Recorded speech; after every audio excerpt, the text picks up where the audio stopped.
인터넷 글을 찾아보다 보니까요, 스파게티를 쉽게 끓이는 방법이라고 하는 레시피가 있었습니다.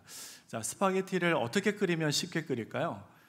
아마 여기 계신 분들의 독자적인 방법들이 다 계실 건데요. 거기는 그랬습니다. 첫 번째, 물을 끓인다.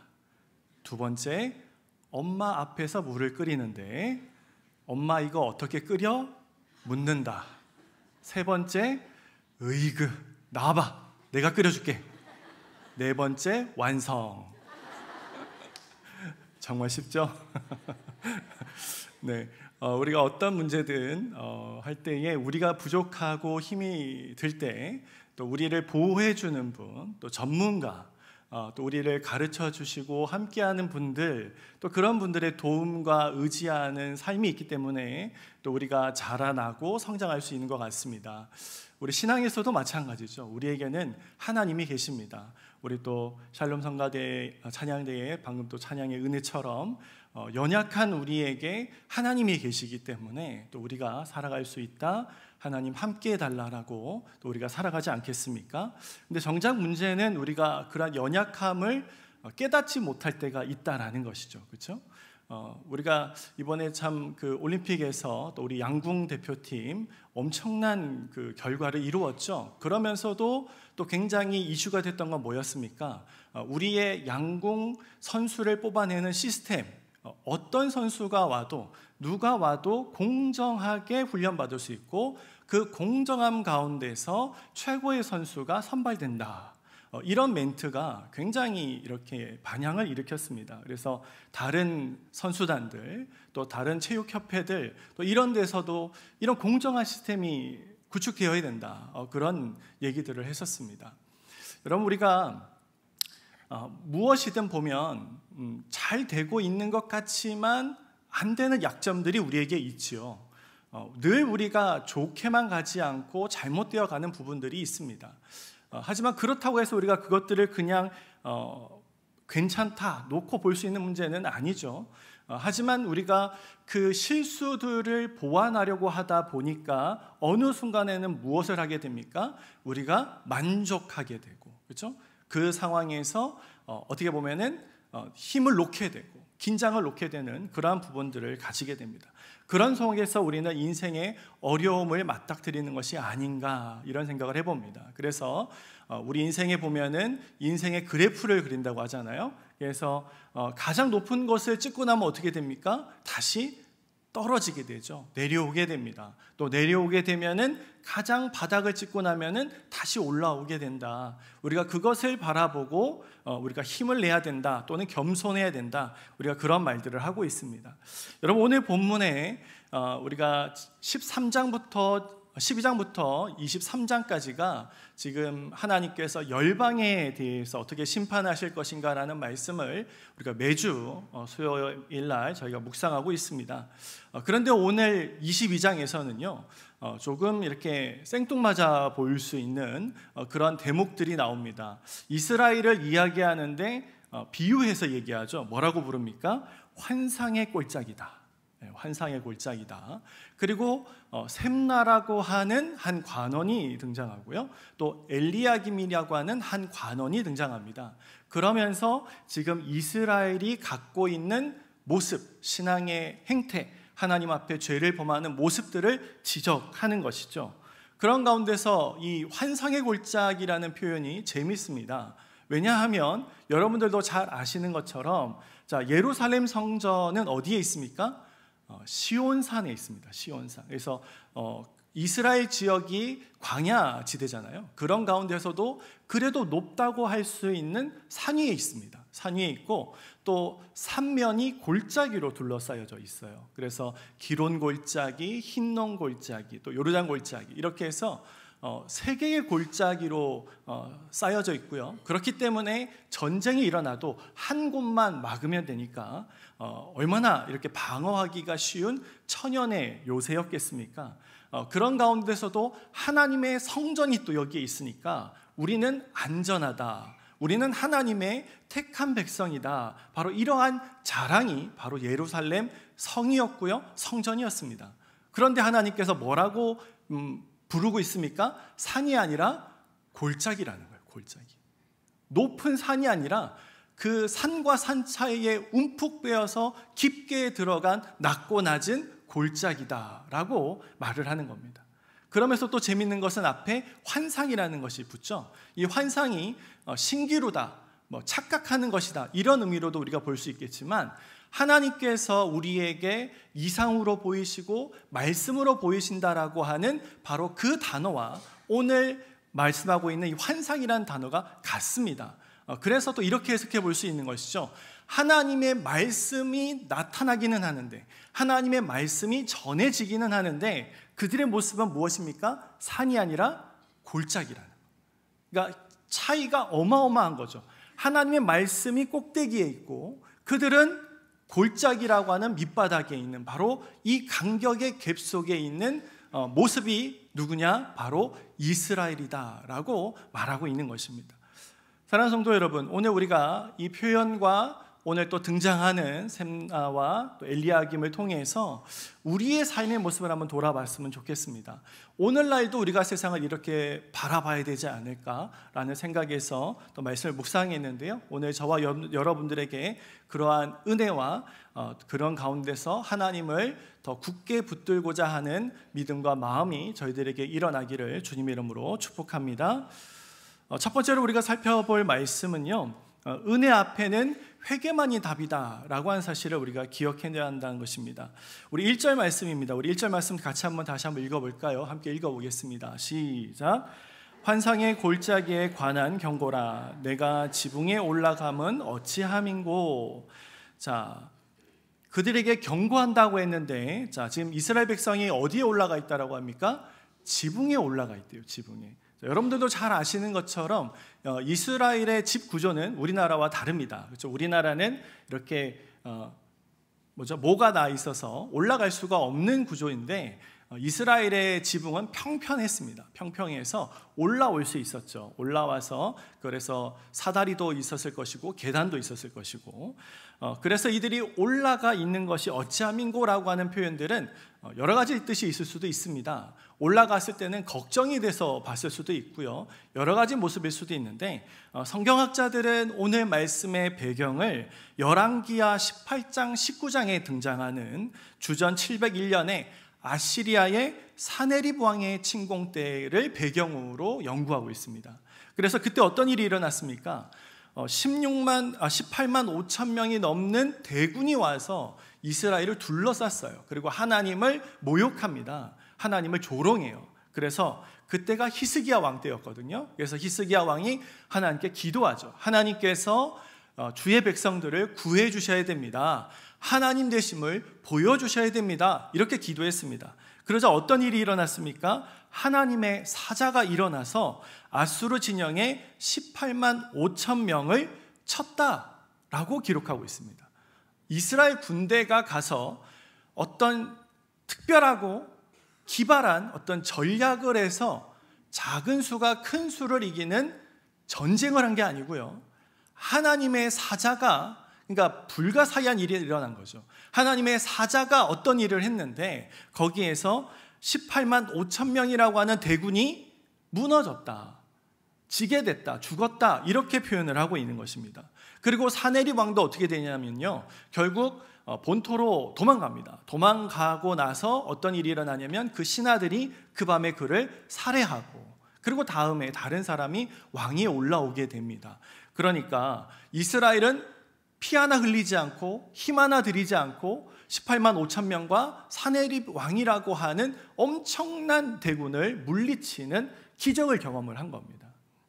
그러고 나니까 백성들이 어땠을까요? 아마 이제 내일이면 큰일 나겠구나, 우리 이스라엘이, 예루살렘이 멸망될 수 있겠구나 하겠는데 어떻게 됐죠? 모든 적군이 다 망했습니다. 도망갑니다. 그 모습을 보면서 어땠을까요? 신이 나서 옥상에 올라가지고 그 모습을 지켜보고 있는 것입니다. 그 모습을 지켜보고 있는데 어떤 모습이었을까요? 즐거워했고요, 파티를 벌였습니다. 술을 마시고요, 즐거워했습니다. 물론 우리가 그런 기적을 맞이했을 때 기뻐해야 되고요, 즐거워해야 되는 게 맞습니다. 그런데 여러분, 이 당시가 어떤 왕이었다고요? 히스기야 왕 때입니다. 여러분, 우리가 지금 계속 묵상하고 있는 이사야서가 어떤 왕이죠? 히스기야부터, 그죠? 엘리야긴가 우리가 쭉 이렇게 이어지잖아요, 그죠? 여호야긴가 이렇게 이어지잖아요, 그죠? 그 가운데 어떤 예언들이 일어났습니까? 하나님의 심판이 임할 것이다. 열방이 무너져 내릴 것이다. 너희는 회개해야 된다. 돌아와야 된다. 바로 이런 예언들을 받고 있는 상황이었어요. 자, 그러면 이 엄청난 대군들이 몰려왔을 때 어떻게 해야 되겠습니까? 하나님, 우리의 죄 때문에 우리가 이런 문제가 되었습니까? 하나님, 혹시 내 죄입니까? 하나님, 우리 백성들의 죄입니까? 하나님, 회개합니다. 다시는 그러지 않겠습니다. 용서해 주십시오. 살려 주십시오. 라는 회개가 나왔어야 됐어요. 이 엄청난 대군이 하나님의 역사로 물러갔습니다. 자, 그러고 나면 어떤 일이 일어나야 되죠? 하나님 감사합니다. 하나님 때문입니다. 우리가 이렇게 죽을 수밖에 없는 자들인데 하나님 은혜를 베푸셨군요. 우리를 구해 주셨군요. 하나님 너무 감사합니다. 저희가 다시는 이방신을 섬기지 아니하고 하나님만 섬기겠습니다. 바로 이러한 일들이 일어나야 되지 않겠습니까? 그런데 어떤 일이 일어났을까요? 우리가 잘했다. 하나님은 우리를 끝까지 복을 주신다. 이스라엘에는 멸망이 없다. 바로 그러한 희망론, 그렇죠? 이러한 것들만 있으면서 죄를 돌이키지 않고 오히려 회개해야 될 자들이 강팍해지고 그들의 죄가 더해지는 그러한 잘못이 일어났다는 것입니다. 사랑하는 성도 여러분, 저와 여러분들은 오늘 어떠한 삶을 살고 계십니까? 여러분, 성경에 보면은요, 하나님이 얼마나 은혜가 있으신 것을 우리가 알게 됩니다. 물론 우리가 이렇게 예언서를 보면 너무 무섭죠. 하나님께서 멸망하시겠다, 다시 돌이켜보지 않겠다, 내가 다시는 용서하지 않겠다. 우리 이 말씀 들을 때 얼마나 무섭습니까? 근데 하나님께서 당장에 그 말씀을 하셨던 게 아니잖아요, 그렇죠? 그 수십 년, 수백 년간을 기다리고 참으셨고, 또 수많은 선지자들을 보내셨고, 또 심지어 오늘 이러한 심판의 말씀이 임하는 가운데서도 하나님을 믿는 백성을 보호하기 위해서, 악인들이 아니죠, 그렇죠? 심판받을 악일 때문이 아닙니다.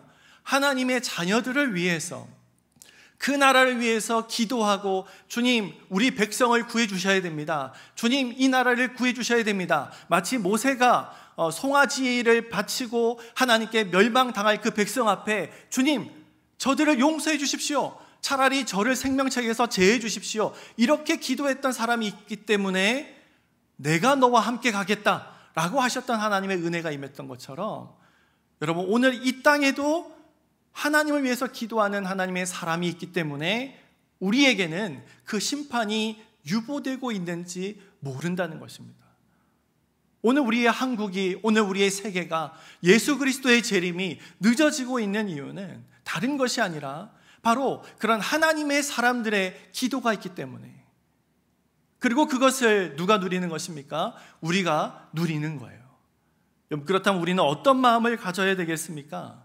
우리는 그 가운데 겸손해야 됩니다. 그 겸손의 증거는 무엇일까요? 회개라는 거예요. 왜죠? 내가 그 의인이 아닐 수 있잖아요. 내가 그 심판의 원인이 될 수 있잖아요. 하나님 앞에, 하나님, 내 죄 때문입니까? 내가 기도하지 않아서입니까? 내가 하나님의 뜻대로 살지 않아서입니까? 바로 그것들 앞에 내 자신을 돌이켜보고 회개하며 나아가고, 또한 나라를 위해서, 우리 가정을 위해서, 교회를 위해서 우리가 기도하는 모습으로 나아갈 때에 어떤 것이 늘어갈까요? 바로 하나님의 은혜가 늘어간다는 것입니다. 여러분, 그러기에 하나님의 은혜 앞에 우리가 나아가야 될 행동은 우리가 안심하고, 우리가 우리 자신의 경계를 늦추고, 그리고 하나님께 내가 더 나아가는 신앙의 삶을 만족하는 것이 아니라, 그래, 나 이제 우리 교회에서 이 정도만 하면 됐어. 내가 이 정도 신앙만 하면 됐어. 내가 지금 이 정도면 겨우 카트라인 걸릴 정도가 되니까 나는 괜찮을 거야. 여러분, 이러한 삶을 우리가 버려야 된다는 것입니다. 다시금 우리가 초심으로 돌아오면서 내 자신을 죄책감으로 물들이는 것이 아니라, 주님께서 나를 구원하실 것을 의심하는 것이 아니라, 그 은혜 앞에는 우리가 한량없이 다시금 나를 돌이켜보고 낮아지면서 주님께 더 나아가려고 하는 모습이 우리에게 드러나야 한다는 것입니다. 오늘 저와 여러분들에게 이러한 은혜가 있기를 주님의 이름으로 축복합니다. 여러분가 두 번째로 생각할 것은 이 땅에서도 개인의 죄악을 잊지 않으시고 심판하신다라는 사실을 기억하셔야 한다는 것입니다. 우리 18절 말씀을 같이 한번 읽겠습니다. 화면에 있는 말씀을 같이 읽겠습니다. 시작. 반드시 너를 모질게 감싸서 공같이 광막한 곳에 던질 것이라. 주인의 집에 수치를 끼치는 너여, 내가 그곳에서 죽겠고 내 영광의 수레도 거기에 있으리라. 아멘. 오늘 이 말씀은 이렇게 공동체에 대한 얘기를 하시다가 15절에 갑자기 한 개인을 지적하십니다. 그가 누구냐면 국고를 맡고 왕궁 맡은 자 셈나라고 하는 개인이 등장합니다. 여러분 이렇게 설교를 많이 들어보시고 우리가 지금 예언서도 많이 하고 있는데요, 이 예언서의 본문을 보셨을 텐데 여러분 특정한 한 개인, 그러니까 공동체를 대표할 수 있는 왕이라든지 이런 사람 말고요, 어떤 한 개인을 이렇게 딱 집어서 하나님께서 말씀하신 적이 거의 없는 것 같아요. 거의 없는 것 같아요. 근데 오늘 말씀에 유독 아주 특이하게 한 개인이 등장합니다. 그가 바로 셈나죠. 이 셈나는 국고를 맡고 왕궁 맡은 자라는 일을 했다라고 성경은 기록하고 있습니다. 히스기야 때에 일한 자라고 보고 있는데요, 아무래도 보면은 가장 높은 지위에 있는 사람이 아닌가라고 추측하고 있습니다. 그래서 이 자가 보면은 또 우리가 보통 이스라엘이 이름을 얘기할 때 보면은 누구의 아들 누구라고 얘기가 나오잖아요. 근데 셈나라고 나온 것을 봤을 때 평민에서 그러니까 아무런 어떤 조상들이나 부모님들의 어떤 덕을 보지 못했고 평민에서 여기까지 승진해 온 사람이 아닌가, 이렇게 예측을 합니다. 그래서 셈나라고만 외쳤을 것이다. 근데 그가 했던 일이 있습니다. 16절에 보면은 이렇게 얘기합니다. 여기에 누가 있기에 여기서 너를 위하여 묘시를 팠느냐. 묘자리를 보고 있다는 겁니다. 그러니까 어마어마한 묘자리를 하면서 이제 거기가 자기부터 후손이 묻힐, 그래서 대대로 칭송받고 존경받고 할 수 있는 자리를 살펴보고 있다, 이렇게 이야기하고 있는 것이죠. 이름 없이 성공한 자들이 주로 하는 것이 무엇입니까? 자기의 가문을 만들고요, 자기가 그 이름이 전해질 수 있는, 과시할 수 있는 그런 일들을 하지 않습니까? 오늘 셈나가 그렇게 하고 있다는 겁니다.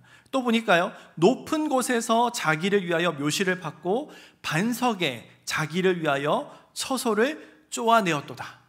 그러니까 어마어마한 집을 가장 든든한 곳에서 세워가지고 그렇게 부를 축적하고 권리와 권력을 누리고 있는 모습을 볼 수 있습니다. 그러니까 우리가 쉽게 얘기하자면은 부정부패를 일삼는 그러한 부를 축적한 그런 사람을 말하고 있는 것이죠. 여러분, 우리가 이 세상을 살아갈 때 어떤 일에서 우리가 억울하고 힘듦을 느낍니까?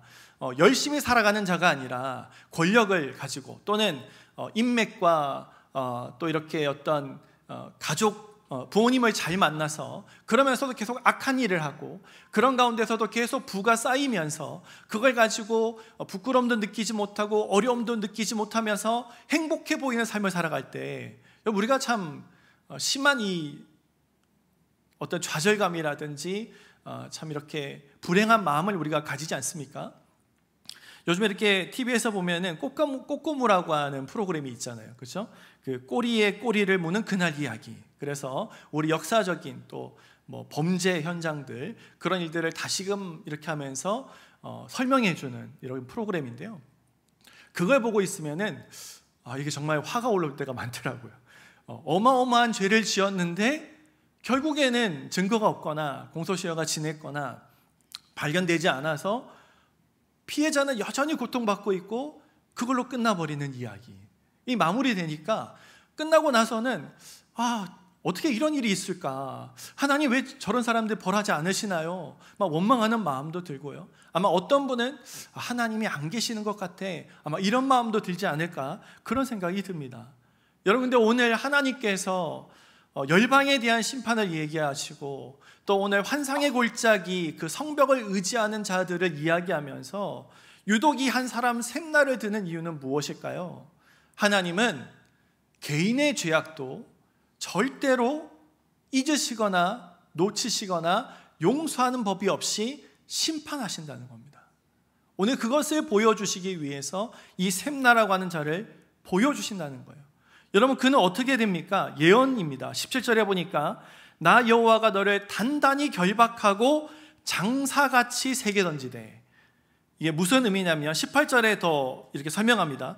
너를 모질게 감싸서 공같이, 그래서 그를 공처럼 찌그러뜨려 가지고 장사가 그걸 가지고 힘차게 던져서 멀리 나가는 것처럼 던져버릴 것이다. 던져버릴 것이다. 자, 여러분, 샘나는 어떻게 했습니까? 바로 이 이스라엘의 털을 잡기 위해서 노력했잖아요. 여기에서 존경받고 이름받기 위해서 노력했잖아요. 그래서 여기에 묘시를 받고 여기에 거처를 팠습니다. 하나님이 어떻게 하신다고요? 그를 공처럼 말아가지고 여기가 아니고 저기로 보내버리신다는 거예요. 저기로 보내서 네가 저기에 있을 것이고 저기에서 망할 것이고 저기에서 울며 이를 갈게 될 것이다. 이렇게 예언하고 있습니다. 여러분, 그리고 그것이 어떻게 이루어지는지가 바로 나옵니다. 바로 20절에 보면은 그를 이어서 힐게의 아들 내종 엘리야김이 바로 그 일을 맡았음을 보여주고 있습니다. 나타내고 있습니다. 사랑하는 성도 여러분, 우리가 때로는 우리가 볼 때에, 우리가 그 사건의 전후 결말을 볼 때에 알지 못하고 나타나지 않아서 우리는 때로는 하나님의 공의를 의심할 때가 있고, 그래서 내가 손해당하거나 내가 하나님의 뜻대로 살아가면서 겪어야 될 그러한 일들을 어리석게 여기고 손해본다라고 느낄 때가 있을지 모르겠습니다. 근데 여러분, 오늘 말씀에서 분명히 말씀하시는 것은 이 땅에서조차도 하나님은 참지 않으시고 심판하시겠다라고 분명히 말씀하고 있습니다. 그것이 다만 우리가 생각하는 것과 다를지라도, 어떤 법의 심판을 받고 우리가 생각하는 불행한 모습은 아닐지라도 하나님은 바로 그에게서 핏값을 찾으시고 우리가 그 일에 피를 흘리고 원한을 가지고 그러면서 하나님 앞에 죄악을 흘리면서 하나님과 멀어지는 자가 아니라 하나님께 맡겨드려서 우리는 그 죄악으로부터, 그 분노로부터 자유해지고 하나님의 사랑이 늘 우리 마음속에 가득 차서 우리가 분노의 삶으로 살아가는 것이 아니라 더 사랑할 자들 앞에 사랑을 베풀고 더 은혜를 끼칠 자들에게 은혜를 끼치면서 우리 마음에 주님의 사랑으로 넘치는 그 삶으로 우리를 인도하신다라고 성경이 말씀하고 있는 거예요. 여러분, 비록 이것이 때로는 우리 마음을 시원케 못한다 할지라도 여러분, 우리의 삶을 어디로 던져드리겠습니까? 내 모습을 그 원망하고 원한을 쌓고 그러한 모습으로 내 스스로가 아프면서 점점 내가 미워하는 자들과 같아지는 내 모습으로 가시겠습니까? 원수를 하나님께 맡겨드리고 오늘도 이렇게 분명하게 심판하실 하나님을 믿으시면서 오늘 하나님의 평안 안에 거하시고 더 사랑하는 일에 나아가시겠습니까? 오늘 우리가 분명하게 하나님을 의지하시면서 하나님의 축복을 얻는 삶으로 나아가시는 저와 여러분들이 되기를 축복합니다. 그런 가운데서도 혹여나 샘나가 내 모습은 아닌지, 그죠? 내가 샘나는 아닌지 우리가 다시 한번 돌아봐야 되겠습니다. 오늘 그런 돌아보는 시간 되시길 바랍니다. 마지막 세 번째로요, 이 세상에 영원한 것은 없기에 하나님만 붙들어야 된다라고 하는 것을 우리는 기억해야 됩니다. 우리 25절 말씀입니다. 25절 말씀 같이 읽겠습니다. 시작. 만군의 여호와께서 이르시되 그날에는 단단한 곳에 박혔던 목이 사그리니 그 못이 부러져 떨어짐으로 그 위에 걸린 물건이 부서지리라 하셨다라. 나 여호와의 말이니라. 자, 20절에 샘나가 이제 파직됐습니다. 그는 이제 저쪽으로 던져졌어요. 던져지고 누가 됩니까? 힐게의 아들, 하나님께서 내 종이라고 부르는 엘리야김이 바로 그 자리를 맡습니다. 그래서 그는 하나님께서 그가 닫으면 여는 자가 없고 열면 닫을 자가 없는 그러한 권세를 주세요. 23절에 보니까 못이 단단한 곳에 박힌같이 그를 견고하게 하리니 그가 그의 아버지 집에 영광의 보좌가 될 것이다. 그래서 이스라엘의 신망도 없고요, 하나님께서 그 일이 이루어지도록 합니다. 그리고 그것이 엘리야김만이 아니고요, 그 후손부로부터 이루어지도록 그러한 축복을 받습니다. 근데 여러분, 이것이 영원할까요? 그래서 하나님의 심판은 임하지 않고, 그리고 하나님 앞에 죄악을 범한 그러한 자들은 계속 득세하는 그런 일들이 영원할까요? 오늘 우리가 읽었던 25절에 바로 그 말씀을 하고 있는 것입니다. 만군의 여호와께서 이르시되 그날에는 단단한 곳에 박혔던 못이, 이게 누구입니까? 엘리야김입니다. 엘리야김이 바로 그 심판이 오지 못하게, 또 이 이스라엘이 견고하게 하도록 멈추어지는 단단한 못이었습니다. 근데 그 못이 어떻게 됩니까? 부러져 떨어짐으로 그 위에 걸린 물건이 부서질 것이다, 이렇게 예언하시는 거예요. 여러분, 우리 인간의 시스템은요, 완전할 수 없습니다. 좋은 사람도요, 늘 영원히 좋지 않습니다. 우리가 성경에서도 우리가 존경하는 다윗왕도 어떻게 했습니까? 밧세바와 간음하였고, 또 그 말년에는 어떻게 했죠? 결국 그 형제들의 문제들을 제대로 정리하지 않았고, 그래서 여러 일들이 있지 않았습니까? 그런 가운데서 솔로몬의 왕이 됐죠. 여러분, 우리 히스기야 왕도 어땠습니까? 하나님의 그런 놀라운 일들을 했지만, 그리고 기도에서 수명이 연장되어지는 놀라운 기적을 발견했지만, 오히려 그 연장되는 삶을 살면서 군사력을 돌봤고 바벨론한테 자랑했고, 그래서 죄를 범함으로 하나님께서 내가 자랑한 그곳이 바벨론이 털어갈 것이고 그곳을 없앨 것이다, 바로 그러한 심판을 받게 되지 않습니까? 우리 인간의 모습, 이 현실도 어떻습니까? 아무리 좋은 시스템도 결국은 문제가 생기고요, 결국은 나쁜 일들이 일어나게 됩니다. 그렇기 때문에 여러분, 우리는 무엇을 하지 말라는 것이죠? 사람을 의지해서는 안 된다. 사람을 봐서는 안 된다. 하나님을 믿고 하나님께 나아가니까 이러한 일들이 있고, 하나님을 믿지 않고 하나님 뜻대로 행하지 않으니까 바로 이러한 저주가 임하구나.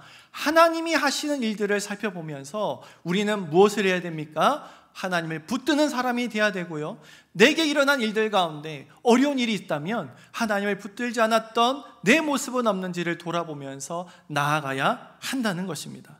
사랑하는 성도 여러분, 우리가 하나님만을 붙드는 저와 여러분들이 되시기를 주님의 이름으로 축복합니다. 말씀을 뵙겠습니다. 여러분, 오늘 말씀은 백성들이 하나님 대신에 의지했던 것을 멸한다라고 하는 예언입니다. 첫 번째는 환상의 골짜기, 그 예루살렘 성. 여러분, 그 예루살렘 성을 히스기야가 굉장히 보강했어요.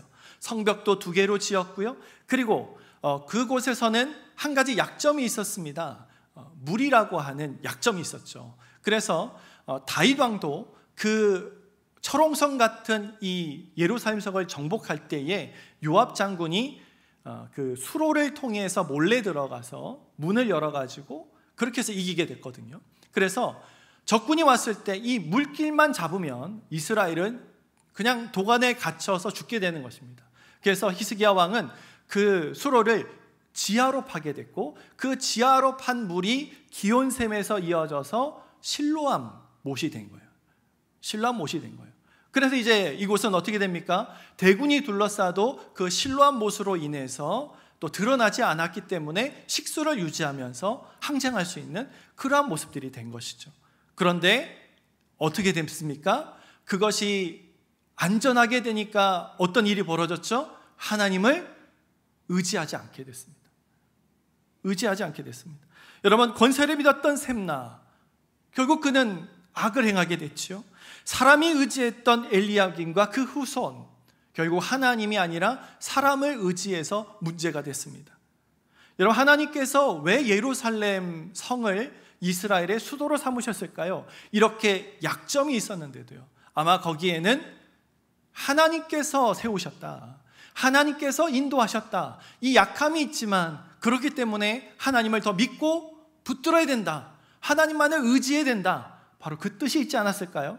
근데 우리는 그 약점을 메우려고 하면서 정작 중요한, 우리에게 복의 근원이 되시고 우리의 생명이 되시며 우리의 연약함을 살리시는 하나님을 잃어버리는 바로 그러한 잘못들을 우리가 행하게 된다는 것입니다. 오늘 저와 여러분들은 어떠십니까? 하나님만을 붙들고 하나님만을 찾으시면서 우리의 문제의 해결과 하나님 주시는 축복을 누리시는 저와 여러분들이 되시기를 주님 이름으로 축복합니다.